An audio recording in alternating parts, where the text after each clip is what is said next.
நான் சேர வேண்டும்.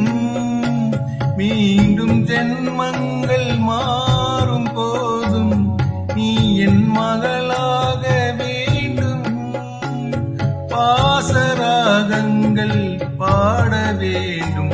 பூவே பூச்சூடவா, எந்த நெஞ்சில் பால் வார்க்கவா.